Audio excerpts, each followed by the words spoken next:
NTV time, जनता की बात जनता के साथ। अहमदाबाद साइबर क्राइम ब्रांच ने जामनगर से नाइजीरियाई गिरोह से जुड़े ठग गिरोह के 5 को गिरफ्तार किया। साइबर अपराध शाखा ने नाइजीरियाई गिरोह से जुड़े ठग गिरोह को गिरफ्तार किया। पैसा अंगादिया के माध्यम से नाइजीरिया गिरोह तक पहुंचाया जा रहा था। गिरोह ने पिछले कुछ महीनों से 2 करोड़ से अधिक की ठगी की। नाइजीरियाई गिरोह से जुड़े साइबर ठग गिरोह का भंडाफोड़ हुआ। अहमदाबाद साइबर क्राइम ब्रांच ने नाइजीरियाई गिरोह से जुड़े एक बड़े साइबर ठग गिरोह को गिरफ्तार करने की में सफलता हासिल की। पुलिस ने जामनगर में छिपे इस गिरोह के 5 सदस्यों को गिरफ्तार किया। ये गिरोह विदेशी कंपनियों के नाम पर कारोबारियों से लाखों रुपए की ठगी करता था। ये गिरोह लोगों को कैसे ठगता था? अहमदाबाद शहर के साइबर क्राइम ब्रांच ने जामनगर से एक नाइजीरियाई गिरोह से जुड़े ठग गिरोह के 5 सदस्यों को गिरफ्तार किया। ये गिरोह ऑनलाइन माध्यम से भारतीय व्यापारियों से संपर्क कर खुद को अफ्रीकी दवा कंपनी बताकर उन्हें दवाओं की आपूर्ति का झूठा ठेका देता था। शिकायतकर्ता निहार वर्मा के साथ मिलकर इस गिरोह ने यूपेटोरियम मार्कोला लिक्विड नामक दवा खरीदने बेचने के बहाने 32 लाख से ज्यादा की ठगी की थी। ठगी से प्राप्त रकम खाते के जरिए निकालकर अंगाड़िया के जरिए नाइजीरियाई गिरोह तक पहुंचाई जाती थी। शिकायत के बाद पुलिस विभाग ने आरोपियों तक पहुंचने के लिए तकनीकी विश्लेषण और ह्यूमन इंटेलिजेंस की मदद ली, जिसके चलते जामनगर से 5 आरोपियों को गिरफ्तार किया गया। ये सभी नाइजीरियाई गिरोह के सीधे संपर्क में थे और पैसे ट्रांसफर कर रहे थे। पुलिस ने आरोपियों के पास से 8 mobile phone, 2 chequebook, debit card और कई सिम कार्ड जब्त किए हैं। इसके बाद साइबर क्राइम टीम ने आरोपियों से पूछताछ कर आगे की जाँच की है। अहमदाबाद से चिराग सोनी की रिपोर्ट। સાહેબ નાઇજીરિયન ગેંગ સાથે ચીટિંગ કરતા 5 આરોપીઓની ધરપકડ કરવામાં આવી. શું એમો હતી, કેટલા ગુનાનો ભેદ ઉકેલાયો છે? અમદાવાદ સાયબર ક્રાઇમ ખાતે એક ફરિયાદ નોંધાવવામાં આવેલી હતી, જેમાં જે ફરિયાદી છે પોતે વેટરનરીની જે વસ્તુ હોય છે એનું ટ્રેડિંગ કરતા હોય છે. તો એમને પહેલાં એક કેનેથ હેગન નામની એક વ્યક્તિનો લિંક્ડઇનમાં કોન્ટેક્ટ થયો હતો, જેમને જણાવ્યું હતું કે અમે એક વેસ્ટલેન્ડ ઇન્ટરનેશનલ ઘાના વેટરનરી કંપની છે, તો એના માટે ઇન્ડિયામાંથી એક યુપાટોરિયમ મર્કોલા લિક્વિડ છે, જે કે બેઝિકલી એક હોમિયોપેથિક દવા છે, જેનો ડેન્ગ્યુ અને મલેરિયામાં આફ્રિકામાં યુઝ થાય છે. એ ખાલી દવા ઇન્ડિયામાં જ બને છે, એટલે અમે અત્યારે $12,000 ઇન્ડિયામાંથી પરચેસ કરી રહ્યા છીએ. જો આપ ઇન્ડિયામાંથી એ કંપની પાસેથી ખરીદશો તો આપને સસ્તામાં મળશે, અને પછી આપ અમને વેચશો $11,000 તો આપ બંનેને ફાયદો થશે, એવી રીતના જણાવેલું હતું. અને પછી એમને ઈમેલ મારફતે એમની સાથે કોન્વર્ઝેશન કરેલું હતું, અને એમને એક શર્મા એન્ટરપ્રાઇઝ ભીલવાડામાં કોઈ કંપની છે એમની વિગત આપેલી હતી, અને એક વ્યક્તિનો સંપર્ક આપેલો હતો, જયદેવ નામની વ્યક્તિનો. પછી આ જયદેવ નામની વ્યક્તિ સાથે જે ફરિયાદીનો સંપર્ક થાય છે, અને એમની પાસેથી એ પહેલાં 1 લીટરનું લિક્વિડ સેમ્પલ માટે મંગાવે છે, જે આ કેનેથ હેગને એમને કહ્યું હતું એ પ્રમાણે. તો એ 1 લીટર લિક્વિડ એમને પાર્સલ દ્વારા મોકલવામાં આવે છે, અને પછી જે ફરિયાદીને કહેવામાં આવે છે કે આપ 1 લીટરનું એક અમારા આફ્રિકન જે આ કંપની છે એમના એક સાયન્ટિસ્ટ છે આપને મળશે દિલ્હીમાં, તો તેમની સાથે આપણે ટેસ્ટિંગ કરાવવું પડશે. એટલે આ 1 લીટર લિક્વિડ માટે પહેલાં ફરિયાદી એમને ₹5.5 લાખ આ જયદેવ નામની વ્યક્તિના અકાઉન્ટમાં ટ્રાન્સફર કરે છે, અને પછી એ સેમ્પલ સાથે દિલ્હી જાય છે, જ્યાં એક એમને આફ્રિકન વ્યક્તિ મળે છે, અને પછી એમની પાસે આ લિક્વિડનું સેમ્પલ લઈને બીજે દિવસે એમને એવું કહેવામાં આવે છે કે સેમ્પલ પાસ થઈ ગયું છે.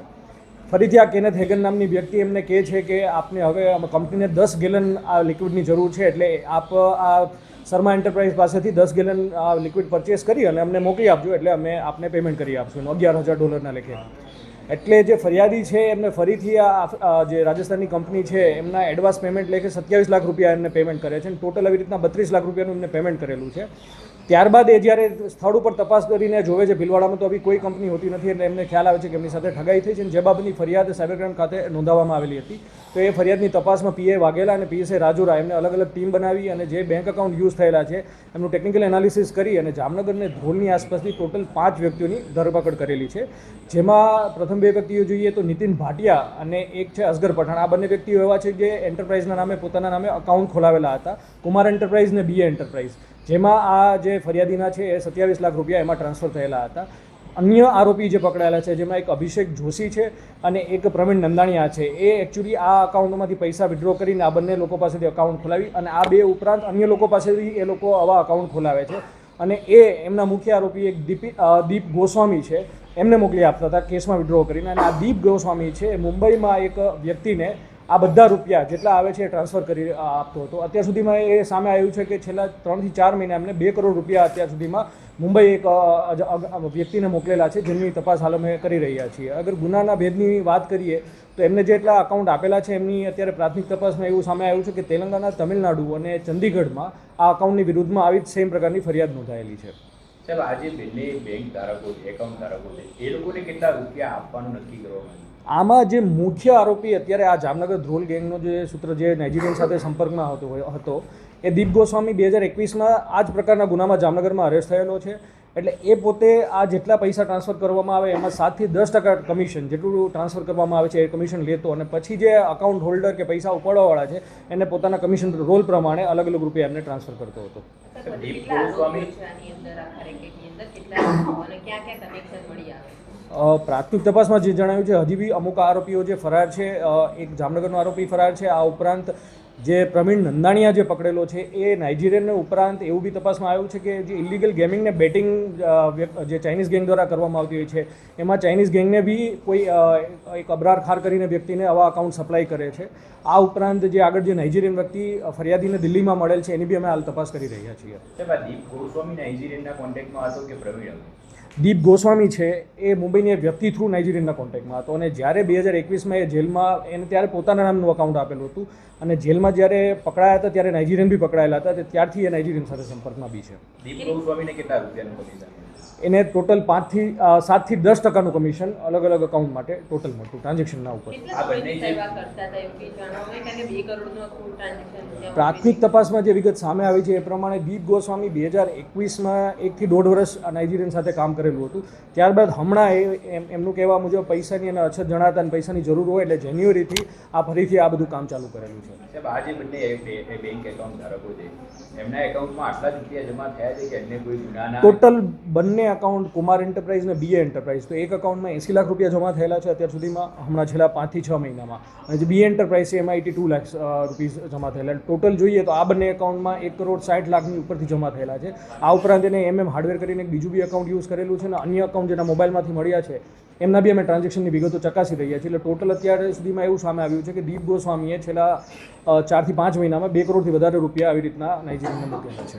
અન્ય જે રૂપિયા જમા થયા છે એ કયા ફ્રોડના થયા છે એવું કંઈ સામે આવી છે? હા, જે મેં પહેલાં બી ડિસ્કસ કર્યું કે તેલંગાના, તમિલનાડુ અને ચંદીગઢમાં આમના વિરુદ્ધમાં ફરિયાદ નોંધાયેલી છે અને એમાં 2 પ્રકારની મોડસ ઓપરેન્ડી બહાર આવે છે. એક તો આ લિક્વિડને મટીરિયલ કોઈ બી સપ્લાય કરવાના બાને જે નાઇજીરિયન ફ્રોડ કરે છે. આ ઉપરાંત બિઝનેસ ઇમેલ કોમ્પ્રોમાઇઝના જે કેસીસ હોય છે એ બી નાઇજીરિયન ગેંગ દ્વારા કરવામાં આવતા હોય છે. તો એવા પ્રકારના ફ્રોડમાં બી આવા જ અકાઉન્ટ યુઝ થયેલા છે. જે તે વેપારીનો સંપર્ક કોણ કરતો? દીપ કરતો હતો કે અન્ય કોઈ વ્યક્તિ? આ કોઈ બી આરોપીમાંથી વેપારીનો સંપર્ક નથી. વેપારીનો સંપર્ક કરવા માટે જે લિંક્ડઇન આઈડી યુઝ થઈ છે કેનેથ હેગન નામની જેમને પોતાની ઓળખ આપી હતી અને જેટલા ઈમેલ એડ્રેસને યુઝ થયા છે એ બધાની પ્રાથમિક તપાસમાં આવે છે કે એ કોઈ લાગોસમાં નાઇજીરિયામાં કોઈ નાઇજીરિયન વ્યક્તિ છે એ ફરિયાદી સાથે વાત કરી રહ્યું હતું. આરોપી આફ્રિકા નથી ગયા. આરોપીને એવું જણાવવામાં આવેલું હતું કે એને પ્રાથમિક જે પાર્સલ મળેલું હતું એનું લેબ ટેસ્ટિંગ એક આફ્રિકન સાયન્ટિસ્ટ આવશે એમની પાસે દિલ્હીમાં કરાવવાનું રહેશે. એટલે એવું આખી સ્ક્રિપ્ટ જે એવી છે કે ભાઈ આફ્રિકાથી એક કોઈ સાયન્ટિસ્ટ દિલ્હીમાં આવે છે તો દિલ્હીમાં એ આ મટીરિયલ લઈને ગયેલા હતા અને ત્યાં જે એને વ્યક્તિ એક આફ્રિકન વ્યક્તિ મળેલી હતી એમને પોતાની આ ઓળખ છે મોસીન મૂર નામ તરીકે આપી હતી. એટલે આફ્રિકન વ્યક્તિને દિલ્હીમાં મળેલા છે, પોતે આફ્રિકા નથી ગયેલા. પ્રવીણની વિરુદ્ધમાં કોઈ બીજો ગુનો દાખલ થશે કે કેમ? કારણ કે સટ્ટા બેટિંગ જે ઓનલાઈન ગેમિંગના પણ પૈસા જમા કરાવતો. અમે જેટલા બી એમના વોટ્સએપમાંથી યા તો અન્ય ચેટમાંથી જે અકાઉન્ટ મળેલા છે એમની વિગતો ચકાસી રહ્યા છીએ. એમની વિરુદ્ધમાં જો અમદાવાદ ખાતે કોઈ ફરિયાદ આવે તો ચોક્કસ એમની વિરુદ્ધમાં ગુનો દાખલ કરવામાં આવશે અને જો બીજી કોઈ ફરિયાદ છે તો એ જે તે સ્ટેટ એજન્સીને એમની જાણ કરવામાં આવશે. બેંક ધારકોને અત્યાર કમિશન મળ્યું છે 7 થી 10% કારણ કે 1.5 કરોડથી વધારે જમા. એટલે અત્યાર સુધીમાં આ લોકોએ 15 થી 20 લાખ જેટલા રૂપિયા એમને મળેલા છે દીપ ગોસ્વામીને, જે એમને અલગ અલગ લોકોને ટ્રાન્સફર કરેલા છે. બેકગ્રાઉન્ડ કંઈ જાણવું છે શું કરે છે શું નહીં? આ બધા અમુક જણો જે પ્રાઇવેટ ધંધો કરે છે, અમુક છૂટક મજૂરી કરતા હોય છે અને એક વ્યક્તિ છે એ ખેતી કરે છે અત્યારે. અને હમણાંથી જ આ 5-6 મહિનામાંથી છેલ્લા અકાઉન્ટના વ્યવસાયમાં જે બીજા 4 આરોપી દીપ સિવાયના એ આ પ્રકારની એક્ટિવિટીમાં સંલગ્ન થયેલા છે. Okay sir, Hindi